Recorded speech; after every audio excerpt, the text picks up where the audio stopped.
Whoever you are, wherever you are, whatever you're doing, and whoever you're lucky enough to be doing it to, I'm Bushka Blitz, and in case you can't tell, I sound about as rough as the wrong end of a pineapple because I've got a heavy dose of man flu.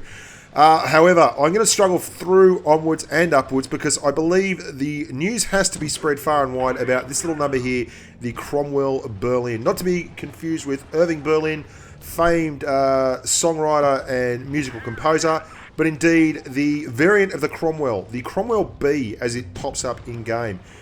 It's a hell of a tank. In fact, it's a bit of a perplexing thing to see a premium tank modelled on another tank in game, but actually having better stats than that tank. And if you're a fan of gun depression and mobility and incredible pace, this tank's going to be for you. I think it's actually better than the Cromwell, and that's saying something. And when they've adjusted, I don't know if you've noticed, there was an adjustment of the profitability of this tank very recently, and it's not as good as like a T-34-85 Victory or anything like that, but it is in fact now more than capable of making enough money to cover itself in glory.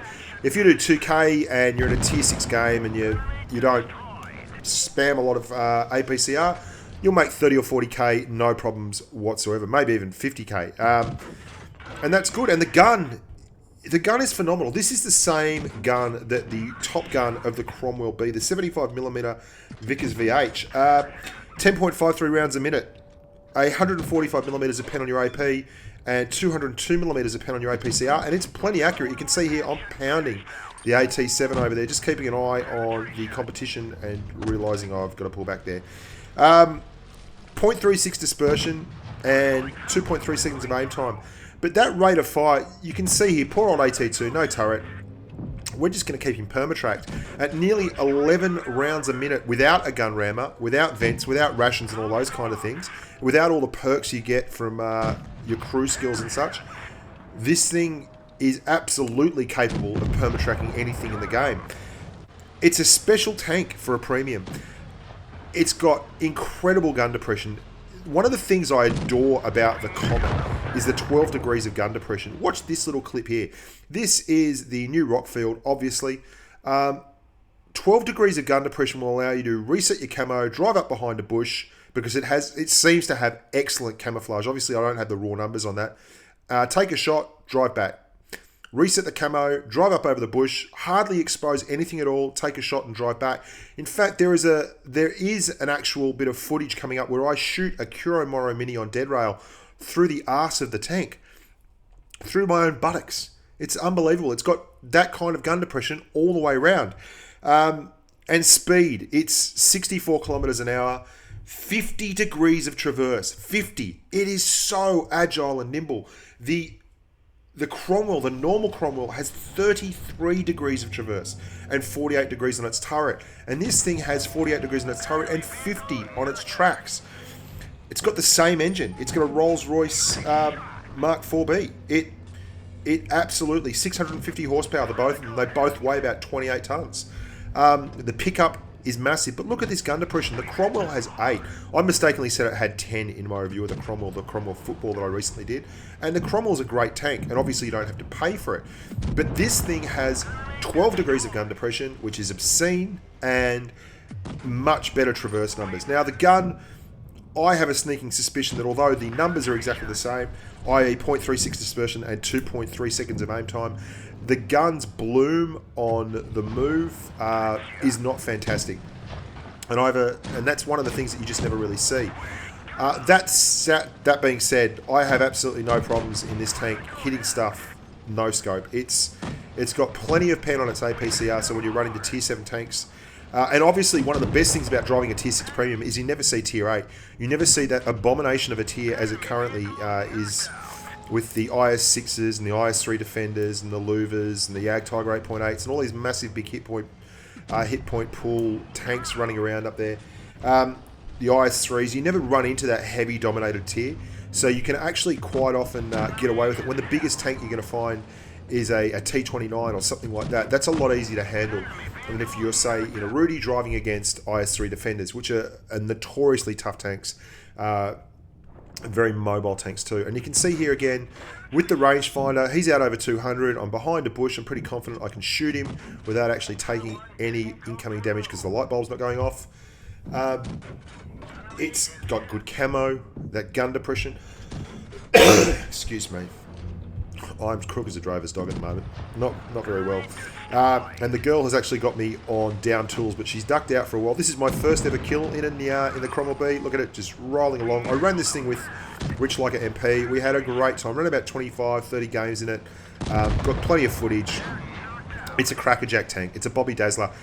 If you're only thinking about buying one premium tank and your primary concern is joy rather than credit making capacity, then this could be the tank for you. The other thing about it is, even though it doesn't make as good a credit killing as, say, an IS-6 or an IS-3 Defender or a T-34-85 Victory, it still makes plenty of money, and it's a lot easier to make credits at Tier 6 than it is to make credits at Tier 8, in my opinion. Unless, obviously, you're running an IS-6 plat, and that's all well and good. But if you're going to roll around at Tier 6 on your own, you're less likely to... you're more likely to be able to influence the outcome of the game once you become a fairly decent player. I love this tank for drive-bys. It really pumps out the damage.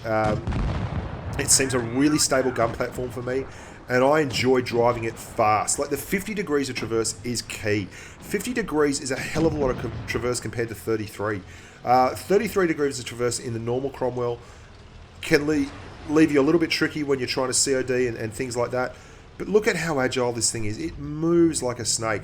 And the gun depression means that there are very few shots you cannot physically make in this tank.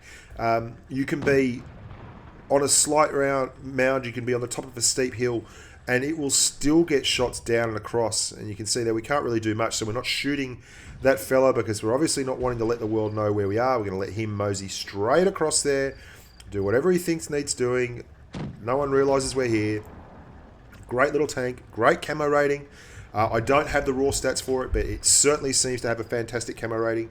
And I just, by the way, I run this tank with vents, a rammer, and optics. Optics are really important when you are flying around the place, especially when you're going to be running into tanks like the VK2801. And this is so like the VK2801 for me, and it's one of the reasons why I feel very comfortable driving it, and I can recommend it without qualm or fear of prejudice. I'm not shilling for wargaming. This is a legit Bobby Dazzler. You can look at how quickly it moves. It's electric. And the idea that it can be this mobile with this kind of gun, it's got the top gun off the Cromwell. I mean, that's, 1,700 odd damage per minute. That's excellent numbers. You want those kind of numbers. And with your RAM and everything, you're looking at 2K. It's... Why wouldn't you buy it? And, you reset your camo, you learn how to do those kind of things, and you can just absolutely make hay out of tanks with these big Russian dirt guns while they're trying to find you and see you and rip you up. If you're running a Cromwell B platoon, wow. It's like running a little VK2801 plat. The only difference being, obviously, that you do not have the completely overpowering camouflage statistics that VK2801 has. The ability to drive around at 75 kilometers an hour at full camo is not, excuse me, is not to be ignored. It's a really important part of the game. Camouflage and stealth. Once you learn the art of stealth warfare in these medium tanks and light tanks, you are going to be absolutely belting people. And you're going to see we're going to do the whole thing at the middle here again with a little bit of gun depression. Now we're going to take a little bit of hit point trading with the Tiger 1 over the back, but we figure he is an important part, even with the APCR. This is one of the first games I had in the tank. Even with the APCR, you are not going through the front of that AT. So we're pulling back around here and looking over the top. Rich is already there. He's getting popped as well. There's two big Ruskies around here somewhere. They're not doing much at the moment, but there you go. Just resetting that camo. We don't have time. We're really worried about getting up and into this Tiger. So there you go. Good gun handling on the Tiger 1 for a heavy tank. I'm about to do a Tiger P review. That is... I didn't really like it. I don't think it's a particularly bad tank. I think it is a huge victim of power creep. all the derp that's out there, all the tanks at sea that have bigger hit point pools. I mean, running a Tiger P against an IS-6 or an IS-3 defender is pretty rough. Anyway, there you go, Cromwell B. Community service announcement. Had to be done. Don't tell the wife that I was putting these videos out today. She will blow up deluxe. She told me I had to have a day of rest and recuperation. And you know, we can't always be good boys. Sometimes we can't ever be good boys. Yeah, so plenty coming up. I'm going to be doing a all-star ugly review.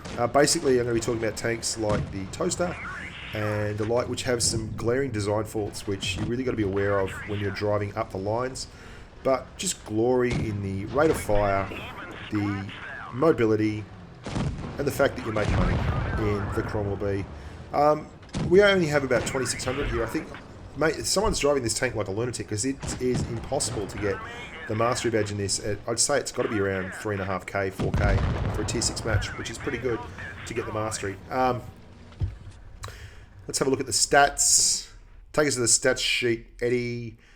What are the numbers like there? So we made 33,000 credits at 2,600, but we did fire a fair bit of APCR and used our adrenaline. So you can see it's obviously not going to make as much money as the T-3485 Victory, but I had plenty of games in this where I made 40 to 50k without firing any APCR at all. When you're running tier 6 versus tier 6, life is a fair bit easier. I enjoyed it. You need to be buying this tank if you're looking at a premium tank. If you often purchase premium tanks, don't think twice about this thing. The gun depression, the speed, the top-notch firepower, and the incredible mobility. 50 degrees of traverse. I mean, blow that one out your Jats crackers. I'm Bushka on Blitz. You're lovely human beings. Thank you so much for your support and for maintaining a passionate outlook on the World of Tanks Blitz.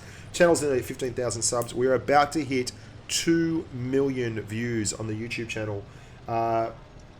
Yeah, I'm proud of all you little grubs, humans, hippies, and earthlings for helping me to make more tank videos. Love you all. Stay safe on the battlefield.